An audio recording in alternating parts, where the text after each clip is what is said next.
Hello, my name is Cheryl Meyer, otherwise known as Cheryl M. Health Muse, and I am a health coach. I want to welcome you to my podcast, It Feels Good to Feel Good, Future-Proof Your Health. This is a weekly show that will share lifestyle changes that you can make to support your health yourself. Why do I want to share this information with you? 7 years ago, after being a business owner for 20 years, I woke up one morning in horrific pain where every bone and every joint in my body hurt. I went to the doctor. She ran lots of tests, and then she ran some more, and then she ran some more, and finally she called me and announced she was going to give me steroids, but there was absolutely nothing wrong with me and I should seek therapy. I knew something was wrong. I hurt. So she told me I would be on steroids for the rest of my life, and I refused that I was going to have a life of pain and pills. So why was I going to take steroids if there was nothing wrong with me? So I dug in and started researching, and I turned my business over to my staff. I found a functional doctor who confirmed that I had autoimmune disease by making a series of significant lifestyle changes that I could do for myself. 5 years later, I had returned to relative health. The best part is that I am now 70, and I feel better now than I did when I was 50. I no longer hurt, which is huge. I will always have autoimmune disease, but losing the pain has been amazing. I went back to school at 67 and became a health coach because I want to share everything that I learned with others. And I wrote a book called It Feels Good to Feel Good, Learn to Eliminate Toxins, Reduce Inflammation, and Feel Great Again, as the manual I wished that I had had when I got sick, and my book has won 13 awards. So whether you want to future-proof your health and grow old with dignity and grace without dementia and chronic pain and disease, which you don't need to get, or whether or not you already have a chronic condition like autoimmune disease or cancer or heart disease, and you want to learn about what things you can do to improve your long-term health, or whether you want to improve the health of your families and raise healthy children, because 53% of our children have a chronic condition, I look forward to sharing all this information with you. I will tell you, it truly does feel good to feel good, so let's get started. I look forward to having you join me here every week, and I want to give you hope that if you have chronic pain or chronic disease, you can make changes that will improve your health, and if you don't want to go there, you're going to be fine if you listen to the show and put these things into work. I want to give you information so that you can grow old and have a better tomorrow. So thank you for joining me. Let's get started.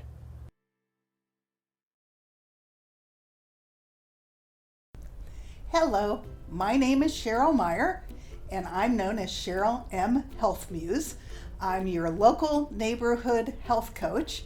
I am very passionate to talk to you about health, and the reason is because 7 years ago, I got sick as the dickens, and I couldn't even get out of bed to function. So I didn't know what was wrong. Everything in my body hurt, every muscle, every joint, and I was very miserable. I had my own business, so I called my staff and they started taking care of everything that had to happen. And I made an appointment to go see the doctor, and I went and had tests done, and then I went again, and then I went again. And finally she came back to me and said, Cheryl, I'm going to give you steroids, but there's absolutely nothing wrong with you. I said, that's ridiculous. I hurt. And she said, well, there's nothing wrong with you, so what I really want you to do is seek therapy. So I'm not going to take pain pills, and I'm not going to take steroids and live a life of pain and pills. So my staff continued to run my jewelry business, which is here in Monrovia, and I dug in. I started researching. I had had 2 parents that had unusual diseases, so I knew that if I really dug deep, I could find things out. And so I didn't even know what I was looking for, but I started to research. And I was lucky because I tripped across what's called the functional medical community. And they were running a series of symposiums at the time. And in the end, I watched 19 different symposiums on different parts of the body. And they all had multiple doctors doing presentations in them. And they kept talking about something called leaky gut. So, do you think I have leaky gut? Maybe I have leaky gut. If I have leaky gut, what could I do for myself? Well, the two things I could do for leaky gut were to lower my stress. I knew I had a lot of stress. I always thought it was good for me to be chased by a tiger 24/7. Ends up it wasn't such a good thing. So I could lower my stress, and then I could eliminate toxins in my life. And I didn't need anyone to help me do those things. I could research that and do it myself. So the net result of all of that was 5 years later, I was pain-free. I eliminated hundreds of toxins. I was appalled because I found toxins in every aspect of my life. And I finally found my own functional doctor, and I'll explain what that is in a second. And I drive to Studio City to see her. But between what I did to eliminate the toxins and lower my stress and make sure I got 7 hours of sleep every night, and then to go to my functional doctor who had a completely different approach to my body, it was really delightful 5 years down the road to have no pain. So let me explain to you what a functional doctor is, because that's a great place to start. A conventional doctor tends to look at one ailment, and then they try to find out what's gone wrong that one ailment exists. And often their approach is to match the pill to the pain. A functional doctor is called a root cause doctor. They look at the whole body, and they know that all the different parts of the body interact with each other, so they try to figure out what the root cause of it is. And it ended up, I actually did have autoimmune disease. There's 140 of them that have names. Mine, of course, was not one of the named ones. I joke that I'm a Chinese menu because I have a little bit from column A and a little bit from column B and a little bit from column C, and my autoimmune disease is called undefined. But to a functional doctor, it doesn't matter that they don't know what the name is, because it's one big category. And it all starts, in the functional medicine's opinion, with, yes, leaky gut. I indeed had leaky gut. And that became important because I had started to eliminate many of the things that were causing leaky gut in my body. So what causes leaky gut? Let's go there quick. Leaky gut is caused by stress. It's caused by sensitivities. I ended up, when I got tested, that I had 18 foods that I call my kryptonite. And by eliminating those 18 foods, I eliminated a huge amount of my pain. So that was big. It can also be caused by sugar. Sugar is, we're going to do a whole show on sugar so that you know just how insidious this stuff is, because it impacts every organ in your body, and it is as addictive as heroin and cocaine. So sugar does it. Parasites can do it. The wrong balance of good and bad bacteria in your gut can do it. So all of those things cause leaky gut. So what's leaky gut? Leaky gut is where your digestive system doesn't properly digest your food. So it goes down into the wrong size particle. It doesn't get as minute as it needs to be to go through the wall of your gut into your blood. And the reason that's important is because since they're in big chunks, they start pushing up against the wall of your gut. And your gut has a membrane. The wall is only 1 cell thick. So these particles that are too big are pushing against the wall of your gut, and they eventually rip a little hole in it. Leaky. And once the hole is leaked, in the beginning, your gut replaces itself every 7 days, but eventually it can't keep up. And when it can't keep up, more and more stuff is going into your blood system that's not supposed to be there, and your body does exactly what it's supposed to do, and it screams, "Hark! Invader!" And that's what triggers your immune system, and that's what triggers autoimmune. And wherever you're weak in your body's really interesting, because whatever that particle is that's in your blood that's causing your immune system to go into hyperaction, it starts to mimic wherever you're weak in your body. For me, I was weak in my muscles and my joints. For somebody else, they might be weak in their thyroid, and it might cause either Graves' disease or it might cause Hashimoto's. For somebody else, it might cause eczema and psoriasis or acne. Those are all autoimmune conditions. It might attack your lower intestine, and then you get something like IBS, or your joints, and you get arthritis. Wherever you're weak is where your immune system starts to attack you as it's trying to remove this invader, which actually was just food that was the wrong size particle. So healing your gut is the first thing that you need to do in order to get your body back on a track to be well. And I was lucky because I reacted quickly. And so mine didn't progress into one of the more complicated autoimmune diseases like lupus or MS or rheumatoid arthritis. I caught it early. But one of the things I've learned about the body is it really wants to heal. And it's like a computer, garbage in, garbage out. So if you heal your gut, your body wants to heal you. So we're going to talk through this series of shows about all the different ways that you can help your body heal. But one of the places to start is by eating clean, healthy food that your body can utilize to be the building blocks for a new, healthier you. Now that's quite a quick overview of how I ended up being in health. I was a jeweler. I just recently sold my jewelry business. It's been in Monrovia for the last 15 years, and I've been designing jewelry for 25. So how did I go from that to health, right? My background is I have a BA from Berkeley in English. That certainly wasn't related to health. So my credentials are that I went back to become a health coach after I got sick, because I started meeting a lot of people just like me who were sick, whose doctors did not recognize why they were sick. They're frustrated, and they were also being told that there was nothing wrong with them. So I decided that since I could actually write the manual I wish I'd had when I first got sick, which I did then do, I wrote a book called It Feels Good to Feel Good, Learn to Eliminate Toxins, Reduce Inflammation, and Feel Great Again. This book has won 14 awards, so I'm very proud of this book. And it is the manual that I wish I'd had when I got sick. And people tell me that reading my book is like having a conversation with me. So you would have my little voice in your ear if you decided you wanted to read this.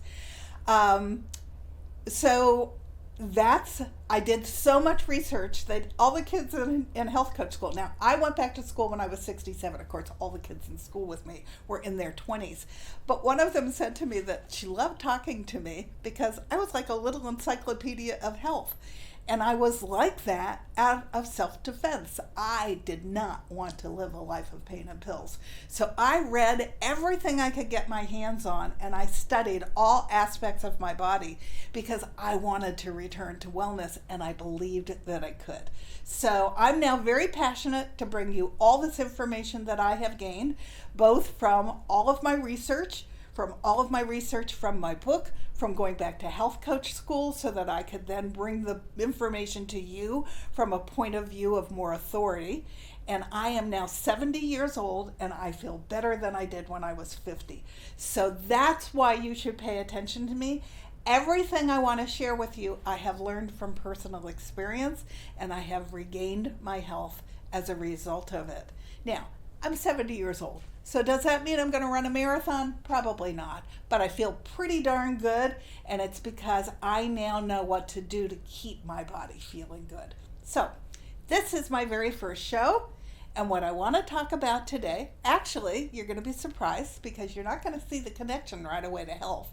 What I want to talk about today is gratitude. I am very grateful to have this opportunity to share with you. I am very grateful that I am pain-free. I am very grateful to be eating good, organic, clean food and to bring you all the information I have gained about where to get clean food and to be able to do it on a budget. I am very grateful to have this opportunity to share all this information with you. But beyond that, Practicing gratitude is one of the best things that you can do for yourself on a variety of levels. It sets your mindset to start your day. I get up in the morning and I write down 5 things right away that I'm grateful for from the day before, so that I no longer dwell on all the crud that goes on in my life. I dwell on the great things that have happened in my life. So it sets your mindset to start your day. It sets your body so that, believe it or not, there are all kinds of physical benefits to gratitude, which we're going to go into. As an employer, it sets the right tone for all your employees and will make them more productive and your business more successful. So it's great for the health of your body, your community, and your business. So I thought it was the most important place to start, since I'm so grateful to have this opportunity. So let's get into gratitude. Number 1, I think that it goes without saying that we all want to be happy. And so there have been lots of studies about how to create that for ourselves. And one of the big things is to practice gratitude. It's lovely for me in the morning to start my day off thinking about everything that happened that was good for me the day before and to be thankful for it. So gratitude is celebrating all that's good in one's life so that you can actually foster your own happiness. Grateful living is asking us to take notice, to live in the present, to forget the past, and to plan for an abundant future. And by practicing gratitude, all that happens. It's from the tiniest things of beauty to the grandest things of our blessings. It's to take nothing for granted that's good in your life. And I honestly believe the universe wants me to get out and share all this information. And I forgot to tell you, I've done 80 podcasts as a guest in the last 2 years because I really want all this information to get out. And hopefully there's somebody else out there that really needs this information, and I will help them by sharing it because they'll relate to my background and what I went through and know that there's hope for them for their own future. So, what is gratitude? It means that life is good and rewarding and that there's goodness that comes from outside themselves. We affirm that there are good things in the world and the gifts and the benefits that we've received, and we're thankful for them. Gratitude becomes supported by daily practices and tools and habits of mind and behaviors, and it is a learned behavior. So if you find it hard in the beginning to list 5 things to be very grateful for, keep doing it, because the more you do it, the more it comes naturally to you that you can sit back and be grateful for at least 5 things that are present in your life at that moment in time. And then they can also be translated and applied to many lives. So it nourishes the community and it nourishes your relationships. Small, grateful acts every day uplift us, and they make a difference for others, and they help us change the world, which is one of the things now at 70. I have found my passion and my mission by wanting to share what I went through so that I can help other people not get as sick as I did. So we acknowledge that other people, or even higher powers, if you're of a spiritual mindset, give us many gifts every day, big and small, and help us to achieve goodness in all phases of our life. So it is a relationship strengthening emotion, and there is actually a very famous man who has written a book about gratitude. His last name is Emmons, and it's because it requires us to see how we are supported and reaffirmed by other people in our world. So being grateful starts with acknowledgement that life is good, and it can be as easy as waking up in the morning and just repeating the mantra, "It feels great to be alive." So if you're having a hard time coming up with 5 things to be grateful, start with that. It feels great to be alive, because we're not going to be here forever, and we need to enjoy every moment that we are here to the fullest extent. This beautiful emotion that life is abundant makes us feel grateful towards loved ones, colleagues, animals, and of course towards Mother Nature. That's all part of gratitude. And there's utility in gratitude, such as making amends or solving issues at hand.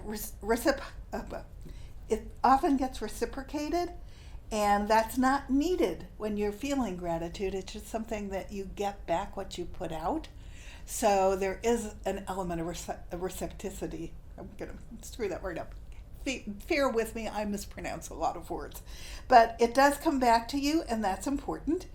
And there's a karmic quality to gratitude, that by putting out that how grateful you are, there's the law of attraction. You also pull in other great things that you can be grateful for. So the receiver is compelled to pay the goodness forward, generating positivity all the way around. So gratitude is a really good thing. Gratitude promotes gratitude. So if you start to practice this, you'll start to see all kinds of positive things happening in your life. The greatest gift of all is the present moment, and all spiritual practices lead to living gratefully in the now. And one of the things about practicing gratitude is it keeps you in the now, which is a wonderful thing. The other thing is that it multiplies our joy many times when we stop and say, look and go. Look at what I'm happy about. Look at what I'm grateful for. And that brings its own sense of additional happiness and multiplies. So what are the characteristics of grateful people? They feel a sense of abundance in their life. They appreciate the contributions of others to their well-being. They recognize and enjoy life's little pleasures. They acknowledge the importance of experiencing and expressing gratitude. They're more resilient, and they bounce back faster from tough emotions. Life is a series of ups and downs. That's never going to change. But if you have a healthy gratitude practice, you bounce back faster, and that's worth its weight in gold. It encourages you to take nothing for granted, and it encourages you to stop and listen and feel all of the great things that are going on in your life at that moment in time. One of the things I learned when I got sick was my body had been trying to tell me for a very long time that I was getting sick. And it flitted past me so quick that I didn't stop to comprehend what my body was telling me. Well, being grateful is the same thing. We get so busy with our lives, and we're so busy doing. By getting quiet and looking within and finding what's good in our lives, we can acknowledge it and we can feel it to its fullest extent. Whereas if it's just flitting by, we're not paying attention to it and we're not enjoying just how great it is. Gratitude blocks negative emotions, envy, regret, resentment, and depression.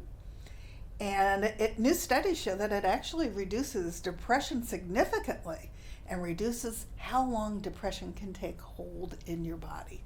This is a little off course, but I'm also going to tell you that the new thinking is depression starts in the gut. They used to think that the feel-good hormone, serotonin, was created in the brain. And there is some serotonin created in the brain, but the majority of our serotonin comes from, yes, the gut. So having a healthy gut and having a healthy gut that is not leaking is really important to feeling good and stable and not getting depressed as well. And I know that if I start to get down, I now know to sit quietly and think about what have I been eating. Because if I change my diet right away to eating more vegetables of all the colors of the rainbow, because by doing that there's a synergy that happens between all the different colors in your body, I can turn around negative feelings and depression in my body really quickly. So if you suffer from depression, this is a really good tip for what you can do to get past it. So if you stop taking things and people for granted, by taking time to reflect on their contributions to your life, it also strengthens your social connections.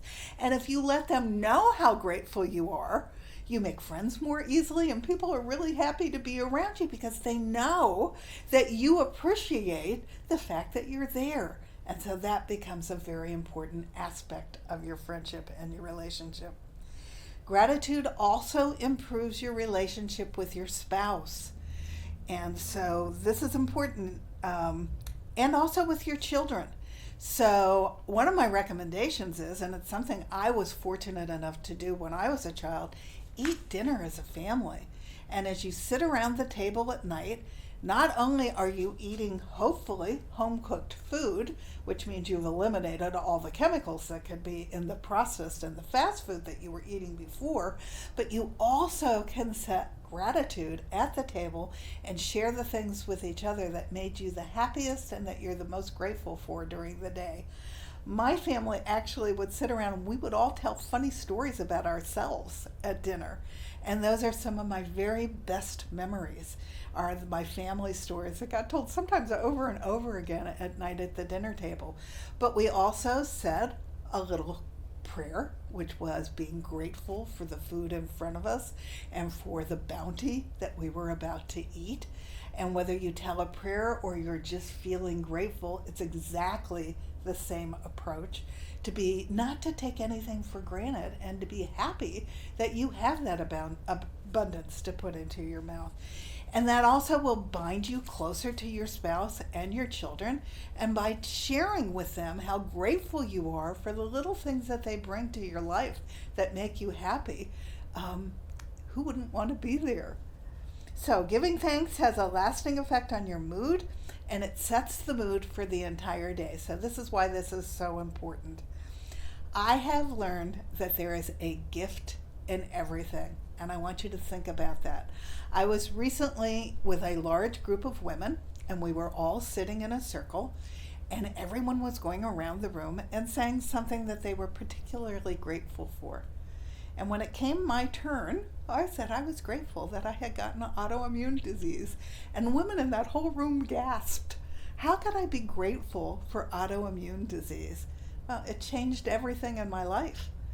I was in a toxic relationship when I got sick, so he went out the door, and I was fortunate that I met a wonderful man who wanted to go on a get well journey with me, and I married him 4 years ago, and he is my ideal partner. So I'm very grateful that autoimmune disease brought me John. I'm very grateful that autoimmune disease, I had been feeling lousy for a very long time. I just wasn't paying attention to it. So autoimmune disease made me start paying attention to my health, and it brought me back to a pain-free place where I feel good, and I'm happy that I feel good. I had terrible brain fog every morning, and so I'm grateful that I have much better mental acuity now. Everything about it has brought me to a better place in my life. So even the really bad things that happen in your life, somewhere along the line, they're going to be something that brings you a lesson or gives you a gift that you can be grateful for. So the key is to look for where is that sweet spot and everything that's going on in your life. Because if you can find that, that will set the tone for where you're going for the rest of your life. So it's really important. The key is to find one positive thing in seemingly bad situations and not to miss all the good things that are going on around you. So you can usually find one good thing. That's all I want you to do in the beginning until you can practice it more fully. Take any bad situation and think about what the gift is that that's bringing you, because there is always a gift. And then I want you to also take time to appreciate nature and all the little things that you take for granted that are outside. One of the best things you can do for yourself is to get outdoors and just soak in nature. Now, we're lucky we live in Southern California. Los Angeles is gorgeous. So whether you're just taking a walk in your neighborhood, you're probably seeing flowers and all kinds of wondrous things that you can stop and soak in and be grateful for. We also have the gorgeous Arcadia Park. I spent a lot of time there as a kid. I love the fountain that's there. So we have that. There's a couple of lovely parks here in Monrovia. Get outside and breathe the fresh air. even when it's a little hazy like it is today, and be grateful that we live in an area as darn gorgeous as Southern California and all the things that brings that are joyous to our lives. A couple other ways that you can practice gratitude. So I told you already that I make a list every morning of the 5 things that I'm most grateful for at that moment in time. One of them this morning was that my husband ran around yesterday to find me a lovely poem to set my stage for my TV show. I'm very grateful that he did that. And I hope that you're going to join me each week, because I'm going to talk about all different things, and all of them should be things that will bring benefit to your life. I'm grateful that when I married John, we had 2 homes within 2 miles. And so we sold his home, about a second home in Sedona, and that is truly heaven on earth. And I am very grateful that I not only have that home in Sedona, but I have my home here in Arcadia. And I don't think I shared with you, I grew up here. So this is my place on this earth that I feel grounded to the earth and grounded to my community. And that's why I'm a member of the Chamber of Commerce, and that's why I have my business, my health coaching business, here in Monrovia. I love this area, and I'm grateful that I'm here in this area. If you don't practice it first thing when you get up in the morning, let's say you're a mom and you've got kids and you got to get them together and you got to get them breakfast and get them out the door for school, then start to practice gratitude at night before you go to sleep. There are some advantages to doing it then. It will calm your busy mind and help you sleep better. And you can keep a journal and keep it right by your bed so that you write down all these thoughts. It'll calm your busy mind. It'll give you a feel-good moment before you go to sleep. And when you turn off the lights, you're probably going to fall asleep right away. I am going to do a whole show on sleep, because there's a new study out of the University of California at Berkeley that considers sleep even more important than stress. So we're going to go through what that is and what you can do to make sure that you get 7 good hours of sleep. If you're not a list maker, get one of those big canning jobs like Ball. You can get them at any of the Ace Hardware stores, or probably at Target or Walmart. And every day, write down 5 things on little pieces of paper and throw them in the jar. And write across it something cute that says, "This is my gratitude jar." So that when something good happens in your day, you write it down and you throw it in your gratitude jar so that you have it there. Whenever you have a negative thought, I want you to replace it with a positive one. This is called drowning out, and drowning out will also bring you great happiness over a period of time. So you have a negative thought, flips into your brain, and you immediately replace it with a positive thought and let it flip back out. It'll improve your day dramatically. I want you to cook. Cooking is so important. Why is cooking important? Because you can control what you put in your mouth, and that becomes one of the most important things you can do for health. So cook and be grateful for the food that you get to cook with, and for having your family with you around the table. Make a gratitude collage. Now, I went and bought a great big frame that's an antique frame that's been painted white and has a bulletin board in the middle of it. And I use it as my vision board. I have on there where I want to go and what I want to do and what I still want to do in this time that I'm here on the earth. So it's my vision board. But I also recommend that you do one as a gratitude board.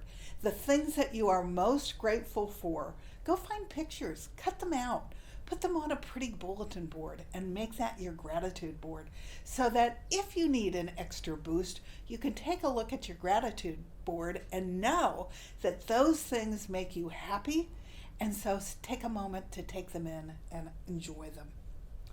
I want you to volunteer for something in your local community. It could be a charity.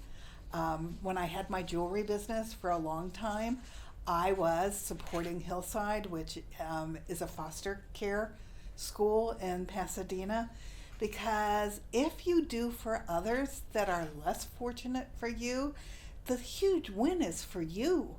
It's for the people that you're doing something for, but there's also a huge win for you. And I just sold my jewelry business, and I hate to tell you how much jewelry I had, but I ended up giving 20,000 units. It was silver and faux stones. I gave 20,000 units of jewelry to Dress for Success, which are women who need a new start in life, who are leaving abused relationships.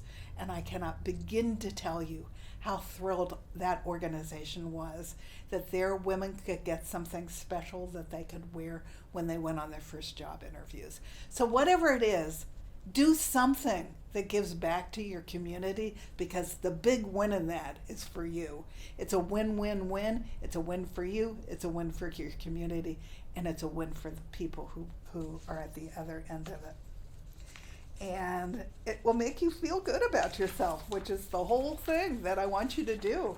It feels good to feel good, and when you start feeling that, you want more. I want you to sit down and write, and then self-deliver a feel-good letter to somebody. Anybody. It could be your neighbor who gave you a cup of sugar the last time you needed one.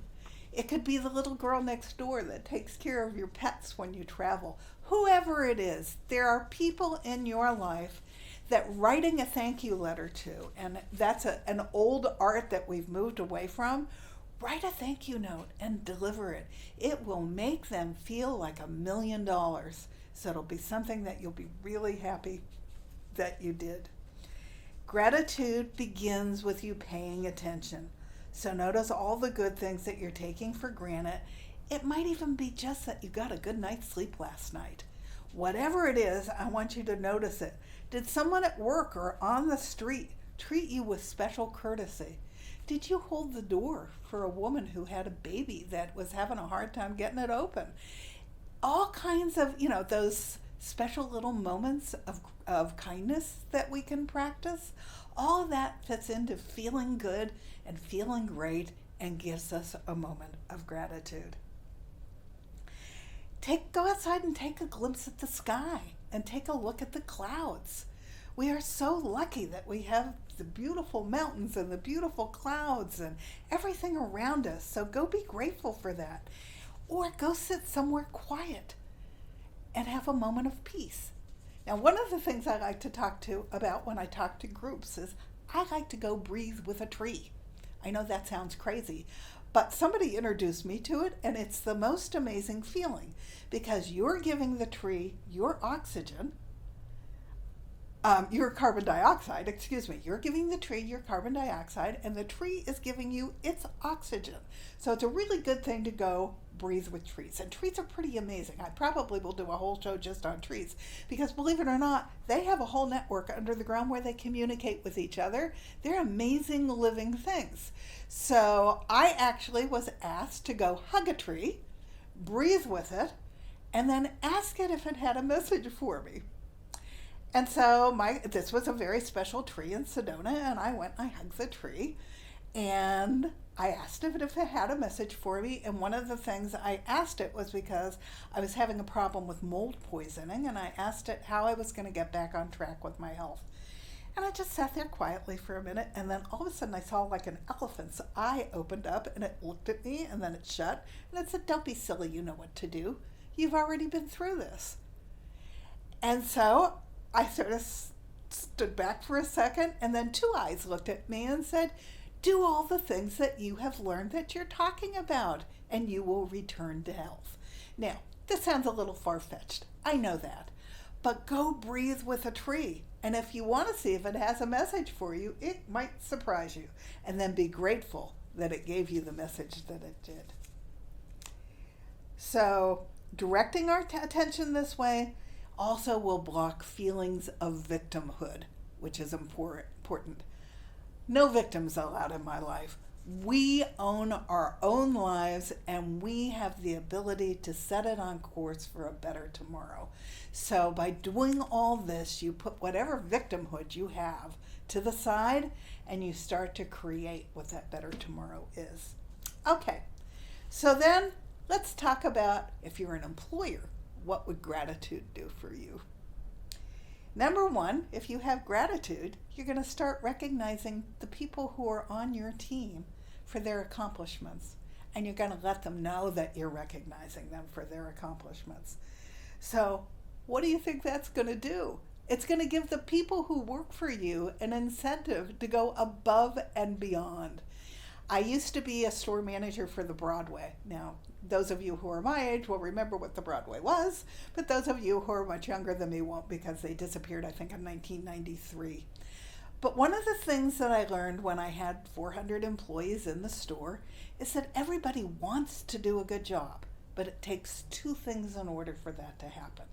They need to know what you think a good job is, and you need to recognize it when they give it to you. So by showing gratitude, you're going to foster them to give you their best each and every day. And isn't that a wonderful thing as an employer? Let your customers know that you're grateful for them, which will help your bottom line. Remember, it's all about the law of attraction. So what you put out is what you pull in. So gratitude will attract more business. Gratitude will cure you of perfectionism, and perfectionism makes you difficult to be around, so this is important. So you will start being kinder and gentler with yourself, and that will allow you to expand and grow. Gratitude will allow you to focus on what is working, and that allows your mind to expand upon all your successes, which will allow you to build more successes in the future. By showing gratitude to your business partners, it opens up the possibility for greater collaboration and more creativity to occur between all of you. All of these are very good things. Gratitude to your existing customers will bring increased referrals for new clients. Gratitude in business allows you to turn challenges into opportunities for growth. It improves productivity both for you and for your employees because it takes the edge off of all those little nagging thoughts and worries. Gratitude increases goal achievement for both you and your team, and it allows you to focus on what's truly important in your business.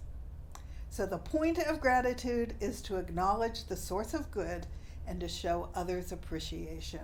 And it will come back to you twofold, threefold, tenfold. And it's to recognize the good in every aspect of your life.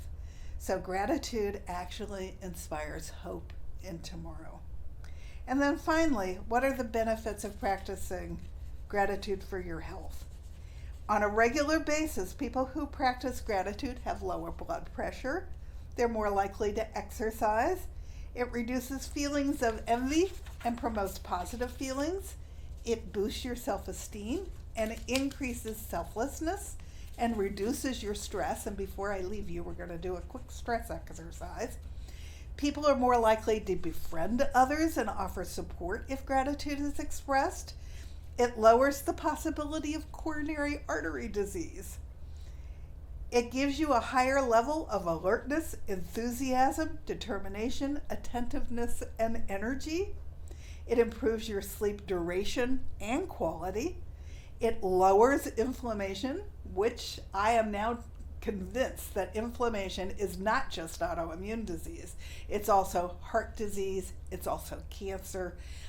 Inflammation is at the core of all of our major illnesses. So by doing gratitude, if you're reducing your inflammation, that's a very good thing for your toxic load. It creates healthier heart rhythms. Again, by being grateful, you're more connected with yourself and your environment, which is reducing your stress and creating better happiness. So it's also good for your gut. Gratitude helps us to relax. Stress hormones like cortisol are 23% lower in a grateful person than they are in a ungrateful person. And let me tell you why that one was important to me. My cortisol was almost to Addison's disease when I got sick because I was so stressed all the time. I had used it all up. So getting my cortisol to go back up and to maintain it at a steady level that's healthy has been one of my challenges. So practicing gratitude was one of the things that helped me do that. This one's something you may not have heard of, but practicing gratitude actually slows aging because it allows you to lengthen your telomeres. Telomeres are on the end of your DNA. And so you need to keep them as long as possible because then you age more slowly. There's a new groundbreaking study that telomeres are critical to our long-term health and our longevity, and they lower our stress and they keep us healthy longer because they're an important part of the DNA. And if we're constantly being stressed, we're not practicing gratitude, and we're angry all the time, eventually we're going to shorten our telomeres to the point that they're just not there and they can't help us. Gratitude floods your brain with feel-good chemicals like serotonin. It lowers your depression, which we talked about. You have fewer aches and pains when you practice gratitude, and you take better care of yourself in general. It improves your job performance and gives you a great attitude, which will help you succeed. And it makes you a more effective manager, helps you network, increases your decision-making capabilities, increases your own personal productivity as well as that of your team, and helps you get mentors and proteges. As a result, gratitude helps you achieve your career goals. Sounds like a pretty good practice to me. It's linked to improved self-esteem. It's an effective strategy for reducing insecurity. It creates the possibility of better choices, like eating healthier and exercising. And so the people who practice gratitude are obviously more optimistic. And it makes your memories happier. I read an interesting thing about memories that, they go and they get stored in our brain, but they don't get stored exactly the way they occurred. They get framed by how they made us feel. And so if we're practicing gratitude, our memories are happier, so that when we go back to tap into our memories, they're happier memories that we're tapping into. Like my story about eating with my family around the dinner table. Those are very happy memories. So practice gratitude so that those are the memories that you have. And gratitude does not just make us happier, but it is happiness in itself. Okay, I want to tell you a quick story about a man who felt that he was more like Larry David than he was like Mr. Bill and wanting you to come to his neighborhood. So he decided he was going to pick one thing and trace it down to everybody who had touched it so that he could be grateful for everything that went into whatever that thing was that he chose. And what he chose was coffee. And he actually took it down to thousands of levels. He started with his barista, where he bought his coffee in the morning, and talked to her about how grateful he was that she was there. She commented that a lot of people don't even look at her when they order their coffee, that she was so happy that he was grateful that he came to talk to her, and she was grateful for him in return. He then went to the New York Water Department and met all the people who were making the water that was going through the system that was going to make his coffee. And in New York, where the reservoir was, they had actually flooded a neighborhood to have enough room to have enough water for the city of New York. And he met a man whose grandfather's house was actually at the bottom of the reservoir. And so he wanted to share with that man how grateful he was that the reservoir was there. And he met all the people on the inside of the reservoir. And then he decided he needed to go where the beans were grown. So he caught a flight and he went to Colombia, and he went to meet the people who actually grew the beans. And he said the most amazing thing happened when he was there thanking them for growing his coffee beans. They started telling him all the things that they were grateful for. So it goes on and on and on, but by the end he had touched hundreds and thousands of lives by being grateful for this one thing and how much joy it brought him, and that he's no more like Larry David, he's much more like Mr. Bill in his life, and it has brought his whole life a lot of future joy. So that's the end of my first show. What I want to do before I leave you is teach you a quick stress exercise. And every week when I come, I'm going to teach you another way to get your stress under control, because stress impacts your life in so many ways and impacts your health in so many ways. It's really important that you find ways to release stress. So this one's simple. It's called the Dr. Andrew Weil 4-7-8 breathing exercise, and it takes 3 minutes to do 4 rounds of it. So it's not going to take a lot of time out of your day, and nobody even needs to know that you're doing it. When I'm in LA traffic on the way to my functional doctor's office, I do this the whole way there, and I know it works because I have a lower pulse than any of her other patients. So she's always amazed at how calm I am. So it's simple. You're going to breathe in for 4, you're going to hold it for 7, and then you're going to whoosh it out of your mouth for 8 with your tongue up against your teeth, and you're going to do it 4 times. So breathe in for 4, 1, 2, 3, 4. Hold it for 7, 1, 2, 3, 4, 5, 6, 7, and then whoosh it out for 8. And then do it again. If you do 4 rounds of that, what it actually does is it resets your parasympathetic nervous system, which is right at the back of your head, and that floods your whole body with relaxation and releases all of the tension in your body at that moment in time. You can do that as many times during the day as you need to. You can even do it once an hour to make sure that you stay in a very calm state, but it will help the quality of your life and your body dramatically. So I want it to be something that you also start to learn to practice. And I'll bring you a new stress exercise next time when I return, and we're going to talk about stress, because that's the next big thing that you can do for yourself to improve the quality of your life. So thank you for joining me today. I hope that you learned a lot and that you enjoyed the subject of gratitude. I hope you will put the practice into place, because you won't believe how good it makes you feel when you practice gratitude. And then I look forward to seeing you next time when we start to talk about stress. So it feels good to feel good. Future-proof your life by taking all of these tips and incorporating them into your life. Thank you.